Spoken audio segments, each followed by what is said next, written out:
Eduardo, queria te perguntar, a gente aqui, né, assistindo o programa, obviamente o programa é editado, vocês lá, o clima é diferente.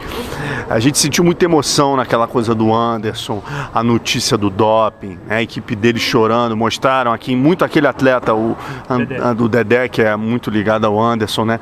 Como foi pra vocês? Agora a gente já pode falar, já passou o terceiro capítulo, eu queria saber de você, como foi dada a notícia pra vocês? Como é que foi o clima naquela hora, o Dana chegando? Conta pra gente os bastidores daquilo, que agora você já pode falar. Já passou o capítulo. Na verdade, assim, primeiro de tudo, eu acho muito importante a gente sempre frisar que o Anderson ainda vai ser julgado, a gente tem que esperar para ver o que vai acontecer e tomara que ele possa provar a inocência dele, né, porque é um grande campeão, e, enfim, não cabe a nós julgar ou saber, só ele sabe o que aconteceu ou não aconteceu. Lá, na verdade, Marcelo, foi uma grande incerteza, assim, até uma angústia, porque para nós do time vermelho, do time Shogun, não chegava grandes informações. O UFC e a produção trabalhavam em sigilo e não nos dava nenhum esclarecimento antecipado assim, do que iria acontecer. A gente escutava por boatos, né, às vezes até vindos da imprensa no Brasil. Olha, aconteceu isso, aconteceu aquilo, o Anderson vai ter que sair, não vai ter que sair.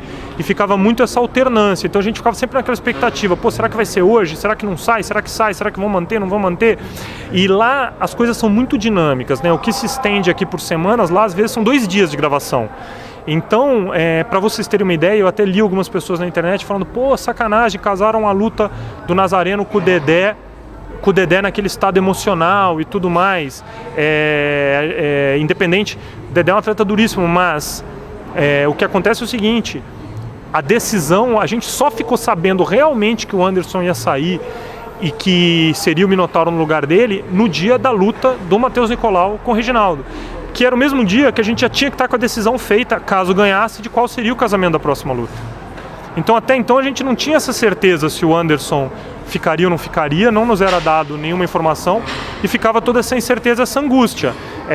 A bem da verdade, o Dedé é um atleta que treina com o Ramon no dia a dia, que é um treinador que continua lá, né? A maioria daqueles atletas e treinadores treinam entre si. Muitos dos atletas do time azul são atletas da Tim Nogueira que conhecem, treinam e trabalham com o Rodrigo e com o Rogério no dia a dia.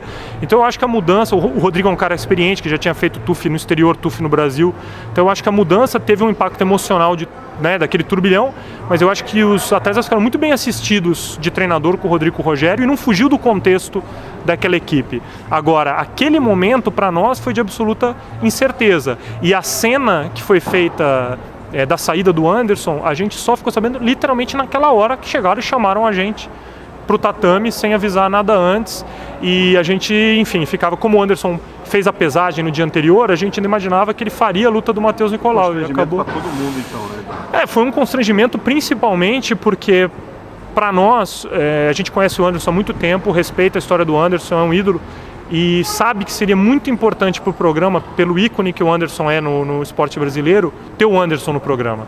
Eu acho que seria uma grande oportunidade para nós de visibilidade, em termos de grande mídia, etc. e tal. E gerou uma incerteza do que aconteceria, né? Eu acho que foi um constrangimento para todo mundo, principalmente para o Anderson. E a gente espera que a justiça seja feita, que ele possa se defender e provar a inocência dele. Enfim, não cabe a gente julgar, mas eu acredito que, em termos de experiência, o Rodrigo é um cara muito carinhoso, muito afetuoso, que se preocupa com os atletas, com experiência de TUF, tanto no exterior quanto no Brasil, muito bem engendrado com os bastidores do UFC, conhece vários daqueles atletas no dia a dia que são da Tim Nogueira, conhece aqueles treinadores, já trabalhou com quase todos, ou com a grande maioria, e o próprio Dedé, por exemplo, é um atleta do Ramon, então eu acho que no contexto dos males o menor, eu acho que os atletas até passaram a ter 2 padrinhos ao invés de 1, né? Agora, para a gente terminar, faz um balanço, Eduardo, você que acompanhou de fora todas as edições do TUF Brasil, TUF 1, TUF 2, TUF 3, com essa TUF 4, né? Eu sei que você não pode falar os resultados, lógico, mas o que você diria assim, que é o diferencial dessa edição comparada às anteriores? Marcelo, eu sou suspeito para falar. Eu acho que essa edição é disparada a melhor edição do TUF Brasil que a gente teve até hoje. Todo mundo que participou, o próprio Minotauro, que é um cara experiente, fala a mesma coisa. Primeiro, porque eu acho que o fato de ser em Las Vegas fez uma diferença enorme, porque para esses meninos era a materialização de um sonho. tornou eles mais aguerridos ainda, porque eles sonhavam a vida inteira com aquilo, então eles estavam tão perto ali, vendo, vivendo, respirando o UFC. Eu acho que isso tornou as lutas muito mais acirradas. O fato da gente estar ali também vivendo uma espécie de uma clausura, né? Os treinadores longe de casa, é uma realidade muito intensa, só vivendo aquilo para entender, porque você cria uma conexão com o atleta assim, em um mês que você não cria em anos, às vezes, na academia, porque não tem interferência. É só você e o atleta. Então, tudo aquilo que você fala não tem ninguém para dizer, não tem internet para o cara ver, não tem nada. Se tem verdade, o cara abraça. Se não tem verdade, ele não abraça. E ali as máscaras caem mesmo, é clichê, mas é verdade.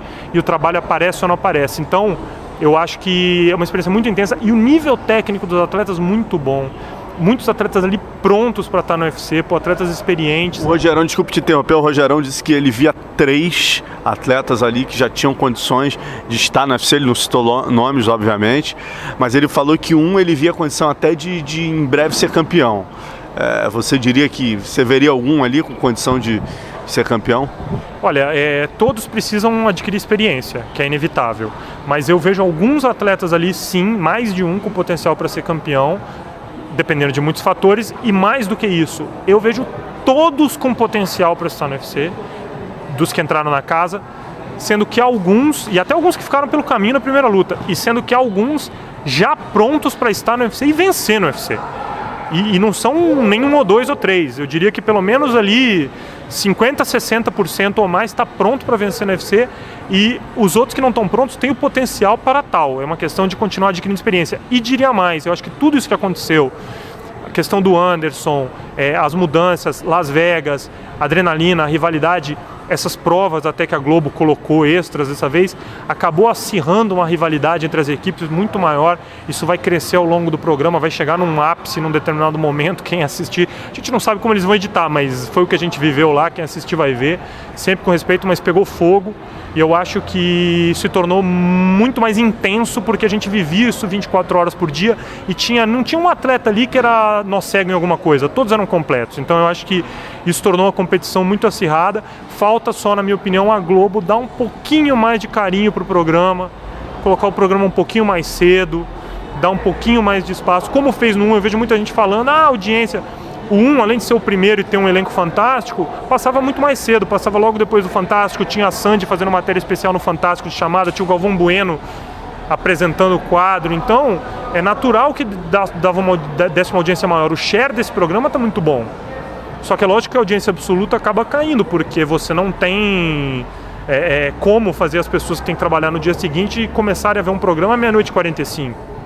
Então, eu sinto muito, porque eu acho que o produto está muito bem acabado, está dinâmico e só vai melhorar. Eu vi algumas pessoas falando que a luta do Matheus e do Reginaldo se respeitaram muito e tal. Eu posso garantir que as próximas lutas, eu não posso entrar em detalhes, mas o bicho pega mesmo e não tem luta sonolenta, muito pelo contrário, o pau comeu, literalmente, e foi muito emocionante. Eu tenho certeza que a todo mundo que viveu aquilo ali mudou a vida e a carreira para sempre.